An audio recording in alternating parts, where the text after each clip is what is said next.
বিসমিল্লাহির রহমানির রহিম। সূরা আত-তাকবীর। নামকরণ। সূরার প্রথম বাক্যের উওয়াত শব্দটি থেকে নামকরণ করা হয়েছে। তাকবীর হচ্ছে মূল শব্দ, তা থেকে অতীতকালের কর্তবাচ্য অর্থে কুবিরাত শব্দ ব্যবহৃত হয়েছে। এর মানে হচ্ছে গুটিয়ে ফেলা হয়েছে। এই নামকরণের অর্থ হচ্ছে এটি সেই সূরা যার মধ্যে গুটিয়ে ফেলার কথা বলা হয়েছে। নাজিলের সময়কাল। বিষয়বস্তু ও বর্ণনা ভঙ্গি থেকে পরিষ্কারভাবে জানা যায় এটি মক্কা মুআজ্জামার প্রথম যুগের নাজিল হওয়া সূরাগুলোর অন্তর্ভুক্ত। বিষয়বস্তু ও মূল বক্তব্য। এর বিষয়বস্তু হচ্ছে দুটি, আখিরাত ও রিসালাত। প্রথম 6টি আয়াতে কিয়ামতের প্রথম পর্বের উল্লেখ করা হয়েছে। বলা হয়েছে যখন সূর্য আলোহীন হয়ে পড়বে, তারকারা স্থানচ্যুত হয়ে ইতস্তত বিক্ষিপ্ত হবে, পাহাড়গুলো পৃথিবী পৃষ্ঠ থেকে উৎপাটিত হয়ে শূন্যে উড়তে থাকবে, মানুষ তাদের সবচেয়ে প্রিয় জিনিসের কথা ভুলে যাবে, বনের পশুরা আতঙ্কিত ও দিশেহারা হয়ে সব এক জায়গায় জড়ো হয়ে যাবে, সমুদ্র স্ফীত হবে ও জ্বলে উঠবে। পরবর্তী 7টি আয়াতে কিয়ামতের দ্বিতীয় পর্বের উল্লেখ করা হয়েছে, যখন রূহগুলো আবার নতুন করে শরীরের সাথে সংযুক্ত করে দেয়া হবে, আমলনামা খুলে দেয়া হবে, অপরাধের ব্যাপারে জিজ্ঞাসাবাদ করা হবে, আকাশের সমস্ত পর্দা সরে যাবে এবং জান্নাত জাহান্নাম ইত্যাদি সব জিনিসই চোখের সামনে সুস্পষ্ট হয়ে উঠবে।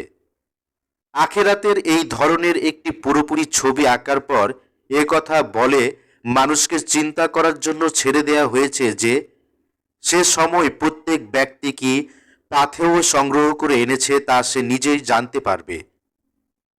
এরপর রিসালাত সম্পর্কে আলোচনা করা হয়েছে।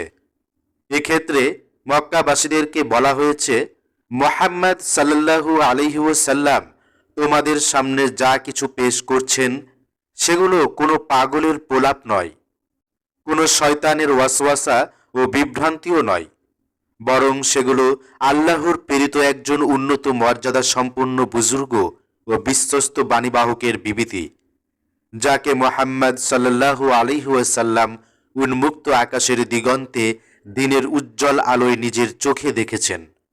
এ শিক্ষা থেকে মুখ ফিরিয়ে নিয়ে তোমরা কোন দিকে চলে যাচ্ছ? প্রিয় দর্শক, আপনারা শুনছেন তাফহিমুল কোরআন থেকে সূরা আত-তাকবীর। সাথে আমি আছি মাহমুদুল হাসান শাহেদ। সূরা আত-তাকবীর মক্কায় অবতীর্ণ। আয়াত 29, রুকু 1। বিসমিল্লাহির রহমানির রহিম। পরম করুণাময় মেহেরবান আল্লাহর নামে। ইযাশ শামসু কুওয়িরাত ওয়া ইযান নুজুমু কাদারাত ওয়া ইযাল জিবালু সুবিরাত ওয়া ইযাল ইশারু উত্তিলাত ওয়া ইযাল উহুশু হুশিরাত ওয়া ইযাল বিহারু সুজ্জিরাত ওয়া ইযান নুফুসু যুওয়িজাত ওয়া ইযাল মাউদাতু সুইলাত ইযামবিন কুতিলাত ওয়া ইযাস সুহুফু নুশিরাত ওয়া ইযাস সামাউ কুসিতাত ওয়া ইযাল জাহিমু সুইরাত ওয়া ইযাল জান্নাতু উযলিফাত আলিমাত নাফসুম মা আহদারাত। বাংলা অনুবাদ। যখন সূর্য গুটিয়ে নেওয়া হবে, যখন তারকারা চারিদিকে বিক্ষিপ্ত হয়ে যাবে, যখন পাহাড়গুলোকে চলমান করা হবে, যখন 10 মাসের গর্ভবতী উটনীগুলোকে তাদের অবস্থার উপর ছেড়ে দেয়া হবে, যখন বন্য পশুদের চারদিক থেকে এনে একত্র করা হবে, যখন সমুদ্রগুলোতে আগুন ধরিয়ে দেয়া হবে, যখন প্রাণসমূহকে দেহের সাথে জুড়ে দেয়া হবে, যখন জীবিত পুঁতে ফেলা মেয়েকে জিজ্ঞেস করা হবে কোন অপরাধে তাকে হত্যা করা হয়েছে, যখন আমল নামাসমূহ খুলে ধরা হবে, যখন আকাশের পর্দা সরিয়ে ফেলা হবে, যখন জাহান্নামের আগুন জ্বালিয়ে দেয়া হবে এবং জান্নাতকে নিকটে আনা হবে, সে সময় প্রত্যেক ব্যক্তি জানতে পারবে সে কি নিয়ে এসেছে। টিকা 1। সূর্যকে আলোহীন করে দেবার জন্য এটা একটা অতুলনীয় উপমা। আরবি ভাষায় তাকভীর মানে হচ্ছে গুটিয়ে নেয়া। মাথায় পাগড়ি বাঁধার জন্য তাকে ভিরুল আমামা বলা হয়ে থাকে, কারণ আমামা তথা পাগড়ি লম্বা কাপড়ের হয়ে থাকে এবং মাথার চারিদিকে তা জড়িয়ে নিতে হয়। এই সাদৃশ্য ও সম্পর্কের কারণে সূর্য থেকে যে আলোক রশ্মি বিচ্ছুরিত হয়ে সমগ্র সৌরজগতে ছড়িয়ে পড়ে তাকে পাগড়ির সাথে তুলনা করা হয়েছে। বলা হয়েছে কিয়ামতের দিন এই বিছিয়ে থাকা পাগড়িটি সূর্যের গায়ে জড়িয়ে দেয়া হবে, অর্থাৎ তার আলোক বিচ্ছুরণ বন্ধ হয়ে যাবে। টিকা 2। অর্থাৎ যে বাঁধনের কারণে তারা নিজেদের কক্ষপথে ও নিজেদের জায়গায় বাধা আছে তা খুলে যাবে এবং সমস্ত গ্রহ তারকা বিশ্বজাহানের চারিদিকে ছড়িয়ে পড়বে। এছাড়াও ইনকিদার শব্দটির মধ্যে কুদরাত এর অর্থও রয়েছে, অর্থাৎ তারা শুধু ছড়িয়েই পড়বে না, বরং এই সঙ্গে আলোহীন হয়ে অন্ধকার হয়েও যাবে। টিকা 3। অন্য কথায় মধ্যাকর্ষণ শক্তিও বিলুপ্ত হয়ে যাবে, আর এই মধ্যাকর্ষণ শক্তির কারণেই পাহাড়ের ওজন ও ভারত্ব আছে এবং তা এক জায়গায় স্থির হয়ে আছে। কাজেই এই শক্তি বিলুপ্ত হবার সাথে সাথেই সমস্ত পাহাড় পর্বত সমূলে উৎপাটিত ও ওজনহীন হয়ে এমনভাবে পৃথিবীর বুকে চলতে থাকবে যেমন মেঘ শূন্যে ভেসে বেড়ায়। টিকা 4। আরবদেরকে কিয়ামতের ভয়াবহ অবস্থা বুঝাবার জন্য এটি ছিল একটি চমৎকার বর্ণনা পদ্ধতি।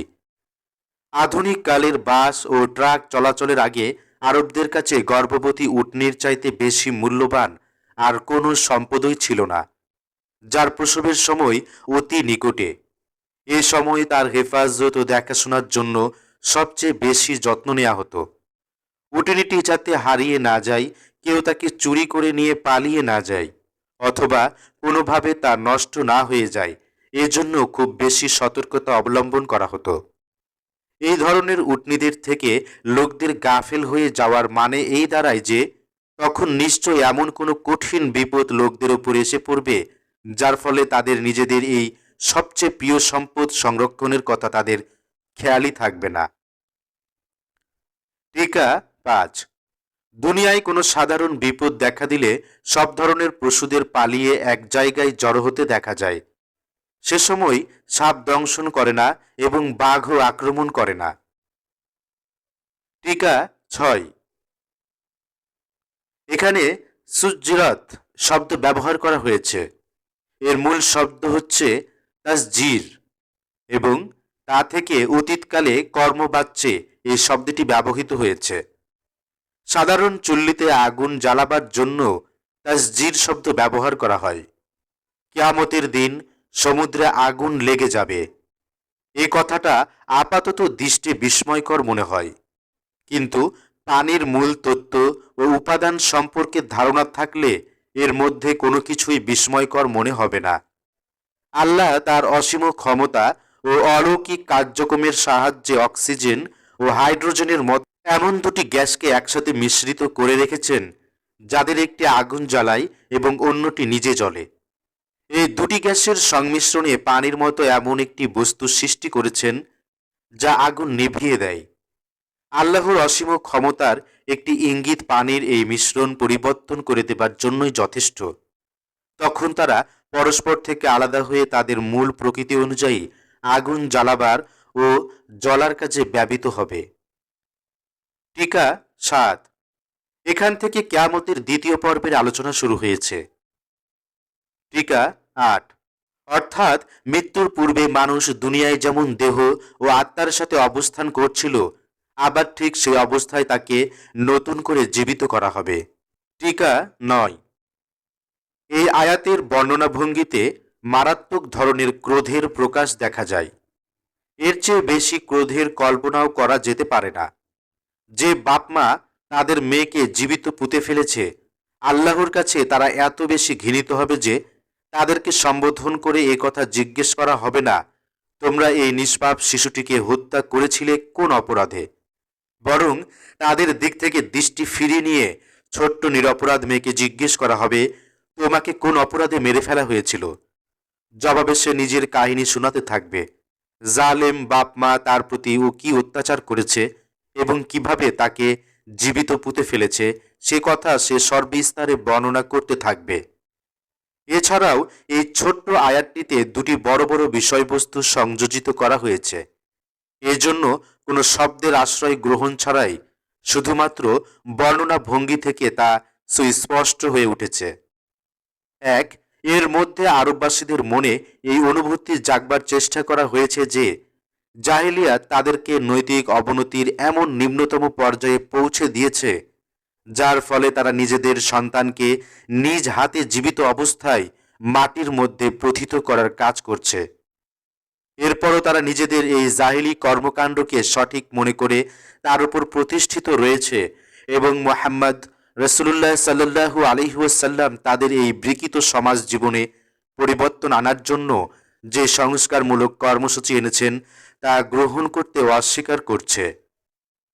দুই, এর মধ্যে আখিরাতের অপরিহার্যতার ব্যাপারে একটি সুস্পষ্ট যুক্তি পেশ করা হয়েছে। যে মেয়েকে জীবিত অবস্থায় মাটির মধ্যে প্রথিত করা হয়েছে তার প্রতি এই অন্যায়ের বিচার কোথাও হওয়া দরকার এবং যেসব জালেম এই জুলুমের কাজটি করেছে এমন একটি সময় আসা দরকার যখন তাদের এই নিষ্ঠুরতার জন্য তাদেরকে জিজ্ঞাসাবাদ করা হবে। যে মেয়েটিকে মাটির মধ্যে পুঁতে ফেলা হয়েছে তার ফরিয়াদ শোনার মতো তখন তো দুনিয়ায় কেউ ছিল না।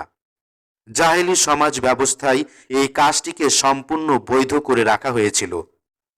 বাপ মা এর জন্য একটুও লজ্জিত হতো না। পরিবারের কেউ তাদের নিন্দা ও তিরস্কার করত না। সমগ্র সমাজ পরিবেশে একজনও এই জন্য তাদেরকে পাকড়াও করত না। তাহলে আল্লাহর প্রভুত্ব কর্তৃত্বের অধীনে এই বিরাট জুলুম ও অন্যায়ের কি কোনো বিচার হবে না? প্রাচীনকালে আরবে মেয়েদেরকে জীবিত কবর দেওয়ার এই নিষ্ঠুর পদ্ধতি প্রচলিত ছিল। এর বিভিন্ন কারণ ছিল। এক, অর্থনৈতিক দুরবস্থা।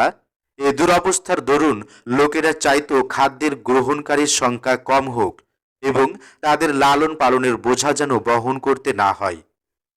পরবর্তীকালে অর্থ উপার্জনের সহায়তা করবে এই আশায় ছেলেদের লালন পালন করা হতো, কিন্তু মেয়েদের ছোটবেলায় লালন পালন করে বড় হয়ে গেলে বিয়ে দিয়ে অন্যের ঘরে পাঠিয়ে দিতে হবে, এ কারণে মেরে ফেলে দেয়া হতো।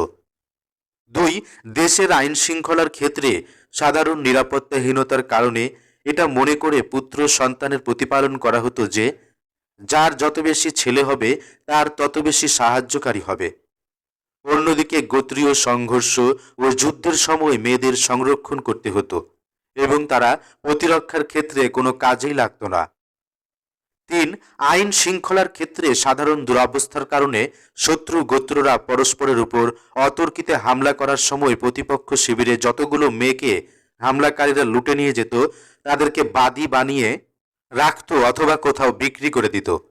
এসব কারণে আরবে কোথাও সন্তান প্রসবকালেই মায়ের সামনে একটি গর্ত খনন করে রাখা হতো। মেয়ে সন্তান ভূমিষ্ঠ হলে তখনই তাকে গর্তে ফেলে দিয়ে মাটি চাপা দেওয়া হতো।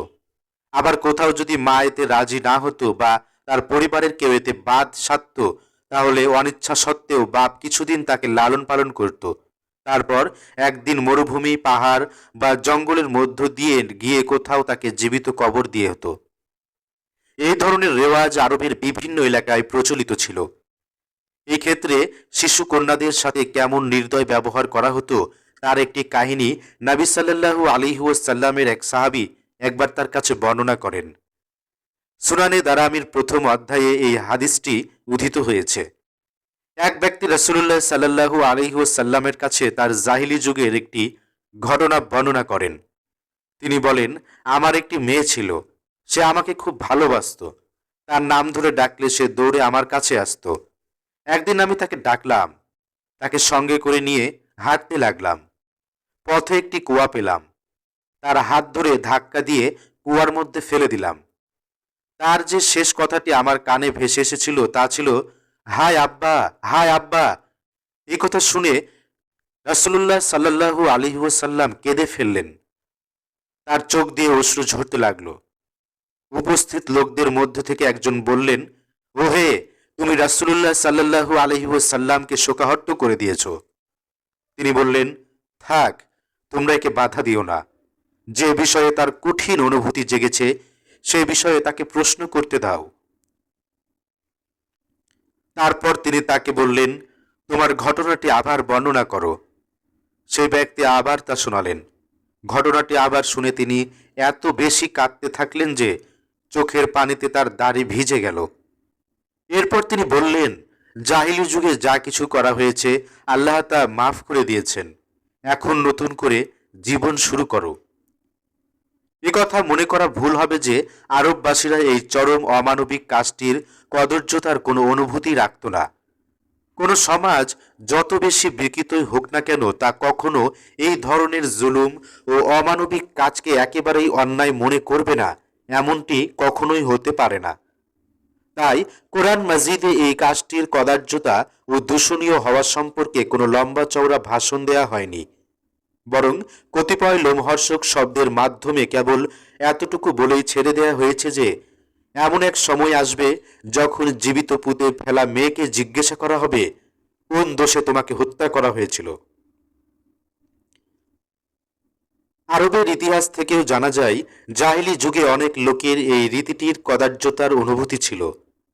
তাবারানির বর্ণনা মতে কবি ফারাজদাকের দাদা সাদা ইবনে নাজিয়া আল মুজাহিশি রাসূলুল্লাহ সাল্লাল্লাহু আলাইহি ওয়াসাল্লামকে জিজ্ঞেস করে, হে আল্লাহর রাসূল, আমি জাহিলি যুগে কিছু ভালো কাজও করেছি। এর মধ্যে একটি হচ্ছে আমি ৩৬০টি মেয়েকে জীবিত কবর দেয়া থেকে রক্ষা করেছি। তাদের প্রত্যেকের প্রাণ বাঁচাবার বদলে ২টি করে উট বিনিময় মূল্য হিসেবে দিয়েছি। আমি কি এর প্রতিদান পাব? জবাবে তিনি বলেন, তোমার জন্য পুরস্কার রয়েছে, এবং সে পুরস্কার হচ্ছে আল্লাহ তোমাকে ইসলামের নিয়ামত দান করেছেন। আসলে এটি ইসলামের একটি বিরাট অবদান। ইসলাম কেবলমাত্র আরবের এই নিষ্ঠুর ও জঘন্য প্রথাটি নির্মূল করেনি, বরং এই সঙ্গে মেয়ের জন্য যে একটি দুর্ঘটনা এবং অনিচ্ছা সত্ত্বেও একে গ্রহণ করে নিতে হয়, এই ধরনের চিন্তা ও ধারণার চিরতরে অবসান ঘটিয়েছে। বিপরীত পক্ষে ইসলাম শিক্ষা দিয়েছে মেয়েদের লালন পালন করা, তাদেরকে উত্তম শিক্ষা দীক্ষা দেয়া এবং ঘর সংসারের কাজে পারদর্শী করে গড়ে তোলা অনেক বড় নেকির কাজ। রাসূলুল্লাহ সাল্লাল্লাহু আলাইহি ওয়াসাল্লাম এই ব্যাপারে মেয়েদের সম্পর্কে মানুষের সাধারণ ধারণা যেভাবে পরিবর্তন করে দেন, হাদিসের বিভিন্ন বর্ণনা থেকে তা আন্দাজ করা যাবে। দৃষ্টান্ত স্বরূপ আমি নিচে কয়েকটি হাদিস উদ্ধৃত করছি। এ মেয়েদের জন্মের মাধ্যমে যে ব্যক্তিকে পরীক্ষার সম্মুখীন করা হয়, তারপর সে তাদের সাথে সদ্য ব্যবহার করে, তারা তার জন্য জাহান্নামের আগুন থেকে রক্ষা পাওয়ার কারণে পরিণত হবে। বুখারী ও মুসলিম। যে ব্যক্তি ২টি মেয়ের লালন পালন করে, এভাবে তারা বালেগ হয়ে যায়, সে কিয়ামতের দিন আমার সাথে ঠিক এভাবে আসবে। এ কথা বলে তিনি নিজের আঙ্গুলগুলো একসাথে করে দেখান। মুসলিম শরীফ। যে ব্যক্তি ৩ কন্যা বা বোনের লালন পালন করে, তাদেরকে ভালো আদব কায়দা শেখায় এবং তাদের সাথে স্নেহপূর্ণ ব্যবহার করে, এমনকি শেষ পর্যন্ত তারা তার সাহায্যের মুখাপেক্ষী না থাকে, তার জন্য আল্লাহ জান্নাত ওয়াজিব করে দেবেন। এক ব্যক্তি জিজ্ঞেস করেন, হে আল্লাহর রাসূল, আর যদি ২ জন হয়? জবাব দেন, ২ জনকে এভাবে লালন পালন করলেও তাই হবে। হাদিসের বর্ণনাকারী ইবনে আব্বাস রাদিয়াল্লাহু তাআলা আনহু বলেন, যদি লোকেরা সে সময় একজনের লালন পালন সম্পর্কে জিজ্ঞেস করত, তাহলে তিনি একজনের সম্পর্কেও এই একই জবাব দিতেন। যার কন্যা সন্তান আছে, সে তাকে জীবিত কবর দেয়নি, তাকে দিনহীন ও লাঞ্ছিত করেও রাখেনি, এবং পুত্রকে তার উপর বেশি গুরুত্বও দেয়নি। আল্লাহ তাকে জান্নাতে স্থান দেবেন। আবু দাউদ। যার ৩টি কন্যা আছে, সেজন্য সে যদি সবর করে এবং নিজের সামর্থ্য অনুযায়ী তাদেরকে ভালো কাপড় পরায়, তাহলে তারা তার জন্য জাহান্নামের আগুন থেকে রক্ষা পাওয়ার উপায়ে পরিণত হবে। যে মুসলমানের ২টি মেয়ে থাকবে, সে যদি তাদেরকে ভালোভাবে রাখে, তাহলে তারা তাকে জান্নাতে প্রবেশ করাবে। নবী সাল্লাল্লাহু আলাইহি ওয়াসাল্লাম সুরাকা ইবনে জাসুমকে বলেন, আমি কি তোমাকে বলবো সবচেয়ে বড় সদকা? অথবা বলেন বড় সাদকাগুলোর অন্যতম কি? সুরাকা বলেন, অবশ্যই বলুন হে আল্লাহর রাসূল। তিনি বলেন, তোমার সেই মেয়েটি যে তালাক পেয়ে অথবা বিধবা হয়ে তোমার নিকট ফিরে আসে এবং তুমি ছাড়া তার আর কোনো উপার্জনকারী থাকে না। এ শিক্ষার ফলে মেয়েদের ব্যাপারে কেবল আরবদেরই নয়, দুনিয়ার অন্যান্য যেসব জাতি ইসলামের ছায়াতলে আশ্রয় নিয়েছে তাদের সবার দৃষ্টিভঙ্গি বদলে গেছে। টিকা 10। অর্থাৎ এখন যা কিছু দৃষ্টির অগোচরে রয়ে গেছে তা সব সুস্পষ্ট হয়ে ভেসে উঠবে।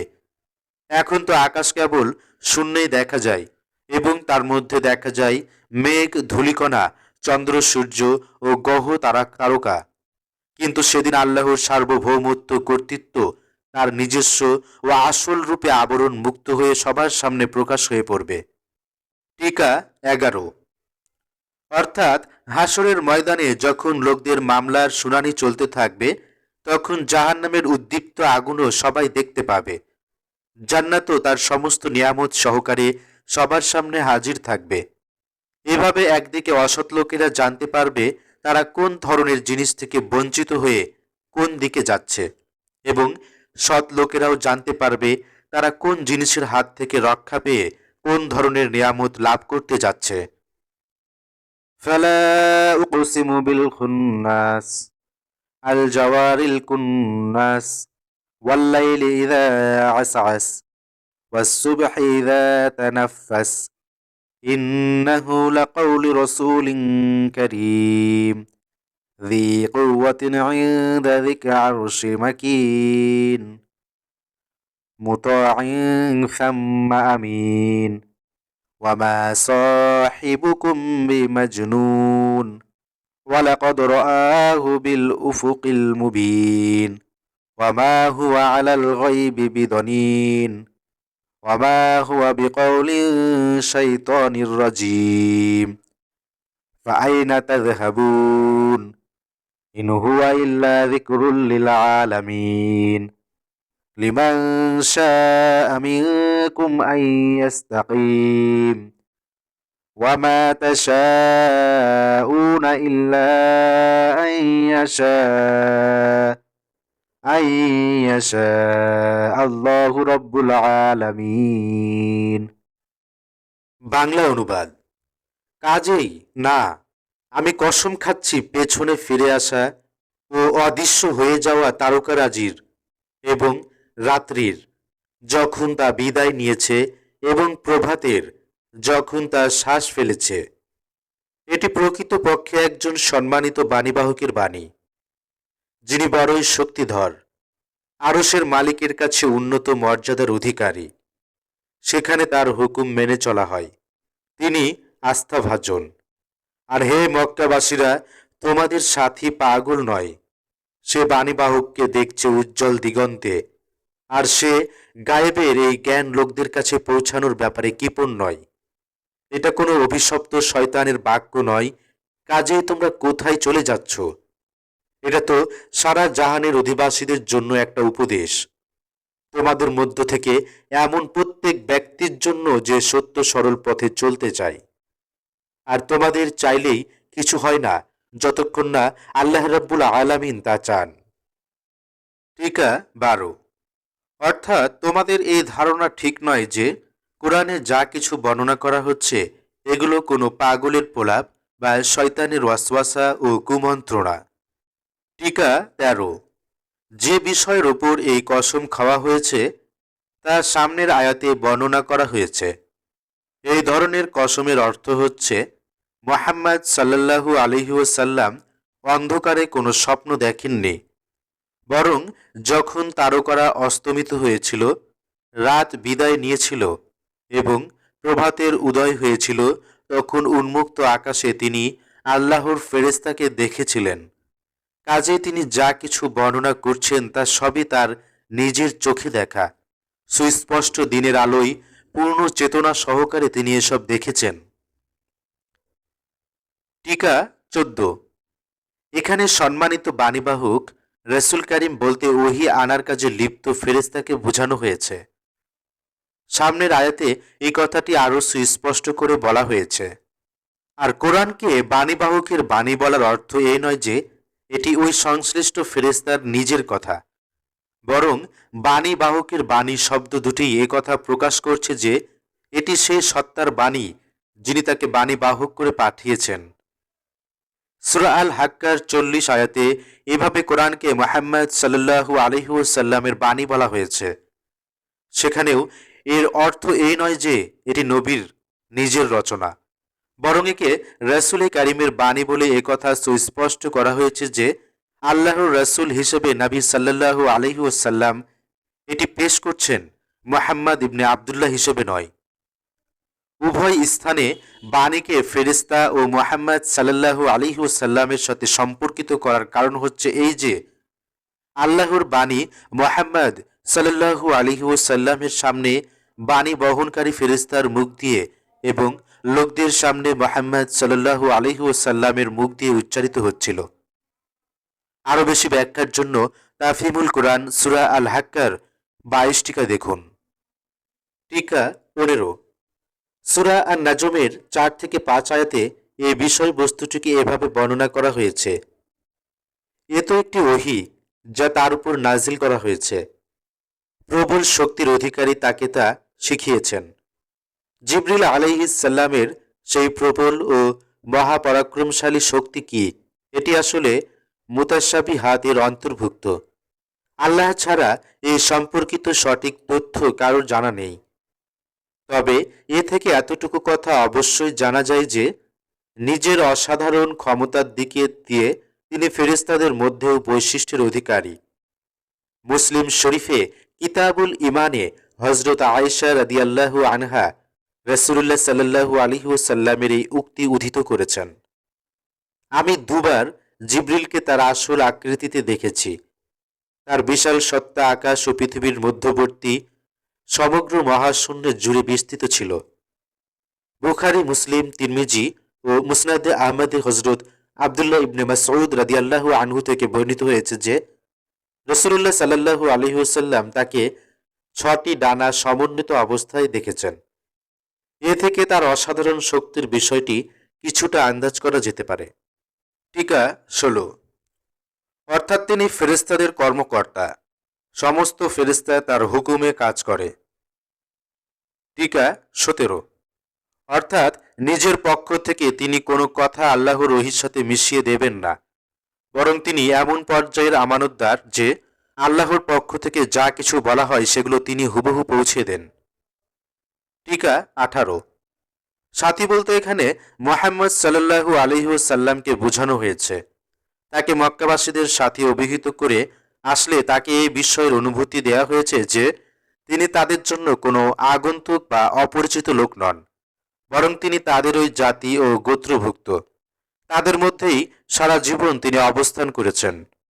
তাদের শহরের প্রতিটি আবাল বৃদ্ধ বনিতা তাকে চেনে। তিনি কোন ধরনের জ্ঞানী, বুদ্ধিমান ও সচেতন ব্যক্তি তা তারা ভালোভাবেই জানে।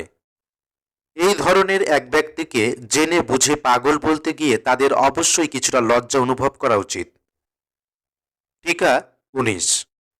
সূরা আন-নাজমের 7 থেকে 9 পর্যন্ত টিকায় রাসূলুল্লাহ সাল্লাল্লাহু আলাইহি ওয়াসাল্লামের এই পর্যবেক্ষণকে আরো বিস্তারিতভাবে বর্ণনা করা হয়েছে। টিকা 20। অর্থাৎ রাসূলুল্লাহ সাল্লাল্লাহু আলাইহি ওয়াসাল্লাম তোমাদের কাছ থেকে কোনো কথা গোপন রাখেন না।